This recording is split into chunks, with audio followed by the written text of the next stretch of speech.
ಶ್ರೀ ಪರಂಜ್ಯೋತಿಯ ಪವಾಡ. ಇದು ಬೆಂಗಳೂರಿನ ಕಿಶೋರ್ ಕುಮಾರ್ ಅನ್ನುವವರಿಗೆ ಆದಂತಹ ಅನುಭವ. ಅವರು ಹೀಗೆ ಹೇಳುತ್ತಾರೆ, ನಾನು 2007ರಿಂದ ಮೂಗಿನ ಸೈನಸ್ ಸಮಸ್ಯೆಯಿಂದ ಬಳಲುತ್ತಿದ್ದೆ. ಅದರಿಂದಾಗಿ ನಾನು ಪ್ರತಿದಿನವೂ ತಲೆನೋವು ಮತ್ತು ಮೂಗು ಕಟ್ಟುವಿಕೆಯಿಂದ ನರಳುತ್ತಿದ್ದೆ. ನಾನು ಉಸಿರಾಡಲು ತುಂಬ ಕಷ್ಟಪಡುತ್ತಿದ್ದೆ ಮತ್ತು ದಿನವೂ ಮಾತ್ರೆಗಳನ್ನು ತೆಗೆದುಕೊಳ್ಳಬೇಕಾಗಿತ್ತು ಅಥವಾ ಮೂಗಿಗೆ ಹಾಕುವ ನೇಸಲ್ ಡ್ರಾಪ್ಸ್ ಅನ್ನು ಉಪಯೋಗಿಸಬೇಕಾಗಿತ್ತು.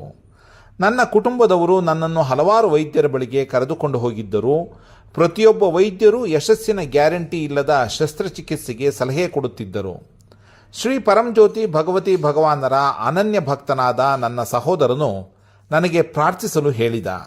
ಆದರೆ ನಾನು ಅವನ ಮಾತನ್ನು ಕೇಳಲಿಲ್ಲ. ಒಂದು ದಿನ ಕಡೆಯದಾಗಿ ತಡೆಯಲಾರದಂತೆ ಆದಾಗ ನಾನು ದೈವದ ಹಸ್ತಕ್ಷೇಪದ ಪ್ರಾಮುಖ್ಯತೆಯನ್ನು ಅರಿತೆ ಹಾಗೂ ನಾನು ಪ್ರಾಮಾಣಿಕವಾಗಿ ಶ್ರೀ ಪರಂಜ್ಯೋತಿ ಭಗವತಿ ಭಗವಾನರನ್ನು ಕುರಿತು ಪ್ರಾರ್ಥಿಸಲು ಪ್ರಾರಂಭಿಸಿದೆ. ನನ್ನ ಅಂತರ್ಯಾಮಿನ್ ಶ್ರೀ ಅಮ್ಮ ಭಗವಾನರು ನನ್ನನ್ನು ಒಬ್ಬ ನಿರ್ದಿಷ್ಟ ENT ತಜ್ಞರನ್ನು ಭೇಟಿ ಮಾಡಲು ಮಾರ್ಗದರ್ಶನ ಮಾಡಿದರು. ಅವರನ್ನು ಭೇಟಿ ಮಾಡಿ ನನ್ನ ಸಮಸ್ಯೆಯ ಪರೀಕ್ಷೆಯ ನಂತರ ಅವರು ನನ್ನನ್ನು ಲೇಸರ್ ಶಸ್ತ್ರಚಿಕಿತ್ಸೆಯನ್ನು ಮಾಡಿಸಿಕೊಳ್ಳುವಂತೆ ಸಲಹೆ ನೀಡಿದ್ದಲ್ಲದೆ ಖಂಡಿತವಾಗಿಯೂ ನನ್ನ ಸಮಸ್ಯೆ ನನ್ನ ಜೀವನದಲ್ಲಿ ಸಂಪೂರ್ಣವಾಗಿ ಗುಣವಾಗುವುದೆಂದು ಮಾತು ಕೊಟ್ಟರು.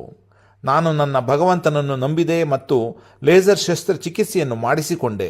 ಶಸ್ತ್ರಚಿಕಿತ್ಸೆಯು ಯಶಸ್ವಿಯಾಯಿತು. ಶಸ್ತ್ರಚಿಕಿತ್ಸೆಯ ನಂತರ ಶಸ್ತ್ರಚಿಕಿತ್ಸಕನಾಗಿ ಬಂದು ನನಗೆ ಶಸ್ತ್ರಚಿಕಿತ್ಸೆಯನ್ನು ಮಾಡಿದ್ದು ಶ್ರೀ ಅಮ್ಮ ಭಗವಾನರಲ್ಲದೆ ಬೇರೆ ಯಾರೂ ಅಲ್ಲ ಎಂಬುದನ್ನು ಅರಿತುಕೊಂಡೆ. ವೈದ್ಯ ಶ್ರೀ ಪರಂಜ್ಯೋತಿ ಭಗವತಿ ಭಗವಾನ್ ನಿಮಗೆ ಅನಂತ ಕೋಟಿ ಪಾದ ಪ್ರಣಾಮಗಳು.